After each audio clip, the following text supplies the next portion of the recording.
Deep in the forests of Lyon, in this idyllic place, there is a building or series of buildings that exists between water, earth, and sky, a place that was chosen for its peacefulness, its ability to bring about contemplation and silence and prayer. Deep in this forest, there once was a swamp known as Mortemer Abbey, Dead Sea, that was drained to make way for Mortemer Abbey between 1134 and 1137 under the patronage of Henry I. Henry I, Beauclerc, the first Duke of Normandy, King of England, and fourth son of William the Conqueror. However, he would never get to see the monastery take shape because he would die at Lyon-la-Forêt, or Forêt, just a year later when he died from eating a souffrit of lampreys. But however, his daughter, Empress Matilda, and her son, King Henry II, would take up patronage of the monastery, knowing that in order to retain their royal authority, they needed God on their side. And through that, they required his representatives, his very well-organized representatives, on earth. This abbey, Mortemer Abbey, was given to or was built for the Cistercian monks, which are a branch of the Benedictine orders or the orders under Saint Benedict. And they were quite powerful at the time, and they actually thrived for centuries up until poor management led to the decay of the abbey. However, during their tenure at the abbey, a number of things unfolded. Specters came to roost. Inhuman creatures dwell within the forest, werewolves, Goublins, at least I think that's how you say it. And then just eventually the monks themselves would come to dwell within this place. And here, there is a white lady that roams the ruins, and then at the time maybe also roamed the monastery. It is said to be the Empress Matilda, or Princess Matilda, who was locked in a tower in the abbey by her father, Henry I. Apparently she was kind of a wild teenager at that time for the 12th century, and he felt he needed to bring her back into the sway and, get her back under control. So he sent her to the monks and locked her up. And she was so angry during that time. Her anger, her hatred, and everything, all those negative energies just seeped into the wall of the abbey. The very strange thing, though, is that Matilda eventually would go on to live a very happy life, and she died quite peacefully and was given a proper burial, but somehow her spirit got sucked back to the abbey, where she now roams the ruins and the halls, moaning as she goes. And she appears to people on the nights before the full moon. However, you have to pay very close attention because she can either be a harbinger of luck or death. It is said that Lady Matilda, or Empress Matilda, wears gloves as she floats around the abbey, and depending on the color of the gloves depends on what kind of life you're going to have. If you are lucky enough to see her donned in white gloves, then you will go on to live a happy and prosperous life. If you are unfortunate enough to behold her with black gloves, it is more than likely you will be dead within the year. Now, not to throw cold water on the story, but there are some who speculate whether or not the ghost is actually Matilda, because why would a woman of such prominence and of patronage to the royal family be sent to an abbey full of men? Nowhere in my records did it ever mention there being an abbess or there being nuns on the property. So there is some question as to why Matilda would come back to haunt the abbey when she did indeed, after this episode, apparently, went on to live a happy life. But there are other things that haunt the abbey. Like a female werewolf. That's right.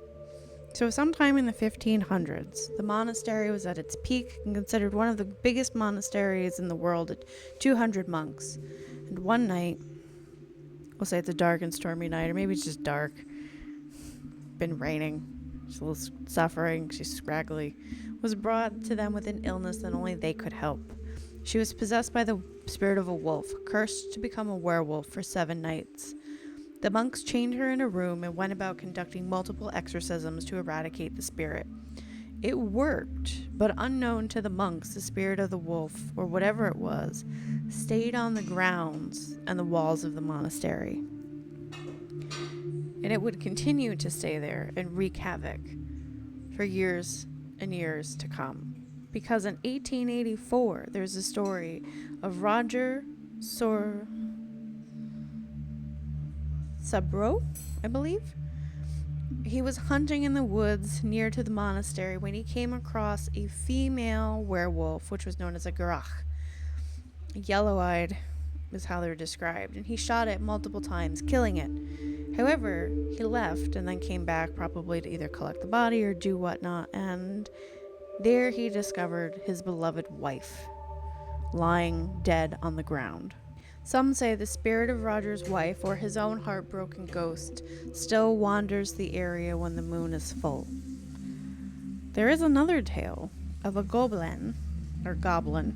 This is an old Norman spelling of the word Goublin. The monastery was wealthy during its heyday. It is said that there is still treasure that is hidden somewhere on the premises. And this Goublin,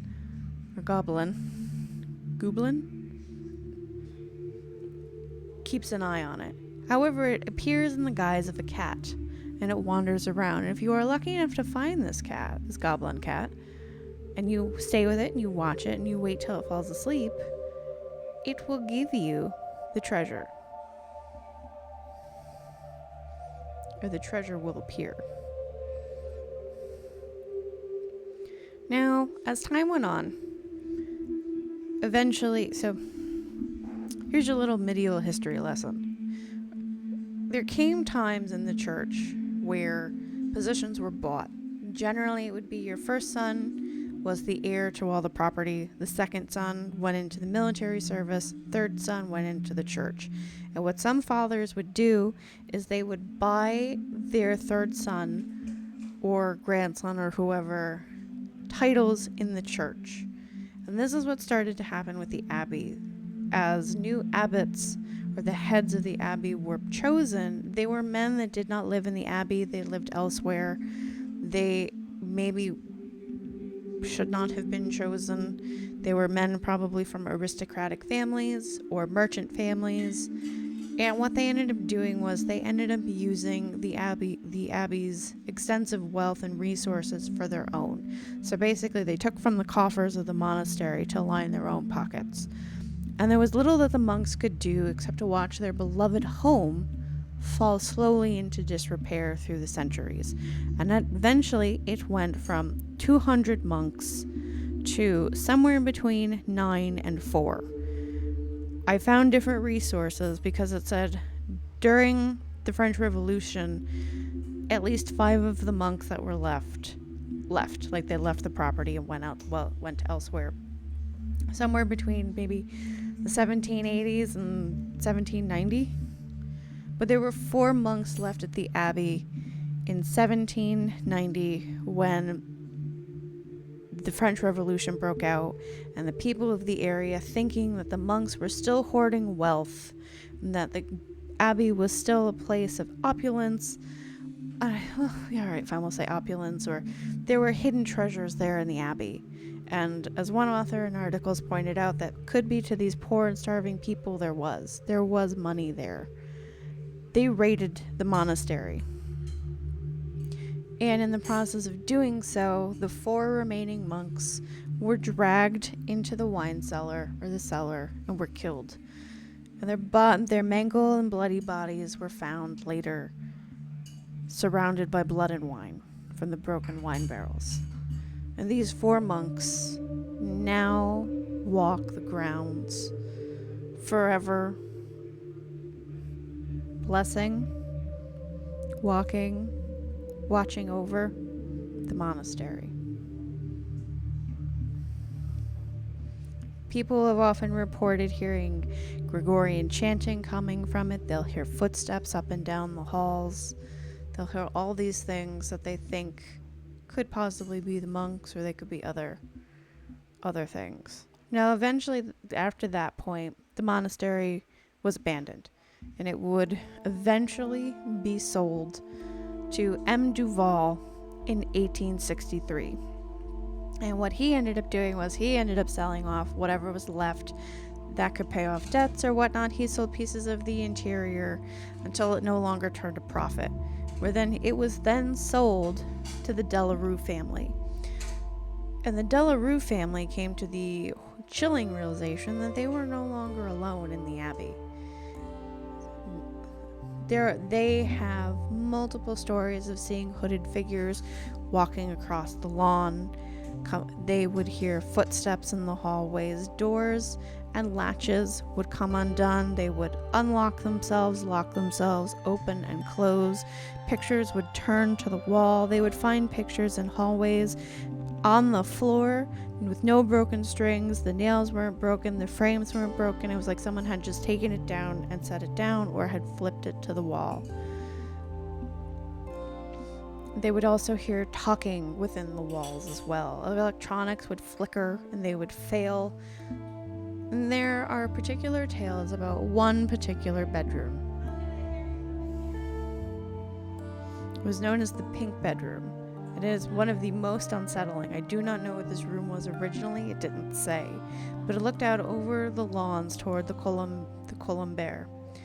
And M. Lerdu, who came to own the abbey in the 1960s, experienced so many ghosts in the room that he actually went and sought out M. Delarue's daughter, who chose that room for her own, because she and her family had tried to execute multiple exorcisms of the site to no avail. Mr. Delarue traveled to Nice to talk to, M. Lerdu traveled to Nice to talk to M. Delarue's daughter, and she explained that one night, the fiancé of M. Delarue's son Charles, who I would assume is her brother, I think, maybe an uncle, it doesn't say, came to stay and was given the pink room. And it was the only available room. As the house became quiet, the room came alive in the worst possible way. The woman, the fiancé, kept hearing the furniture moving and rattling of its own accord. When they found her the next morning, she had been tormented all night, and she was brandishing the fire tongs at her unseen tormentors. She absolutely refused to ever stay in that room or to ever stay in the house again, left and broke off the engagement. Now, the daughter, however, had been a nurse during the First World War, and she actually decided that she wasn't afraid of no ghosts and was gonna take that pink room for herself. And while she said she never really experienced anything, she does remember the feeling of being watched while she was in the room. And one night, she remembers looking out the window and seeing the monks glide across the lawn to the Colombier. So by 1921, the Delarue family feared the house contained something less benign than supernatural monks. It had a diabolical presence. This would be the third exorcism that the family had conducted on the house. They asked Abbot Humboldt for another exorcism. It was not completely successful. The house did remain quiet for a while, but after some time, all the noises and all the activity started up again, and they abandoned the house, putting it up for sale. It would take 10 years before it would actually sell. The monks, however, in their presence on the property, did continue to serve the community. And in World War II, there was an English paratrooper that fell... There was a World War II English paratrooper that landed on the grounds or around the grounds. He had landed in the forest, and he was very close to an enemy cell.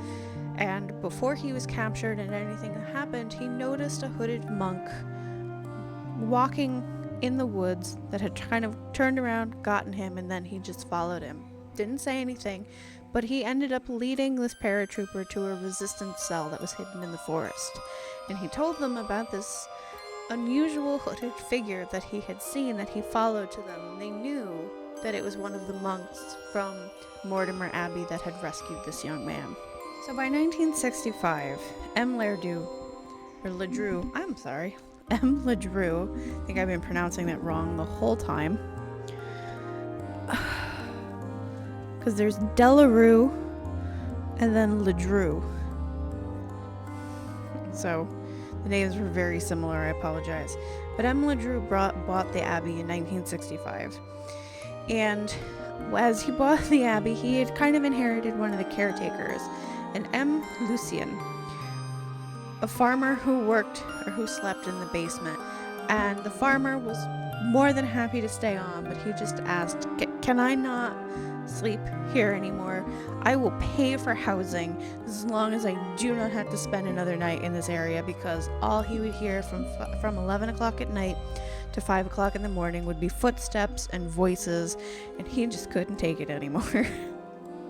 A cottage was found for him on the property that he could live in. Today, as far as we know, the ghosts still roam the property. There hasn't been much mention of the werewolf. If people have encountered a male or female werewolf presence. But when you see pictures of it today, it's basic. There are ruins on the building. There are some that are still kept up. I believe the house is a national monument of sorts, or a national, hang on, I'm trying to find the wording that they used. Here in the US, it would almost be like a put on like the historic registry, or would become like a national monument, or like a national location, or maybe even more like a state location, where it would be taken care of by the state. It might have, where is it?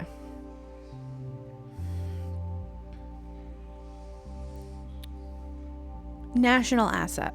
It was sold off as a national asset. So, here though, something like that would eventually either be taken over by the state or the federal government to be tended to and taken care of. I think it's usually non-profits or like the states that will take over certain sites and run them. Considering where this is, it almost sounds a bit like like a state park or a national park, because it's on a fairly, I believe, at least from pictures, a fairly undeveloped expanse of land, and you can go and you can visit, you can walk the grounds. I would just recommend that if you go visit, maybe bring some religious items with you, just to be safe.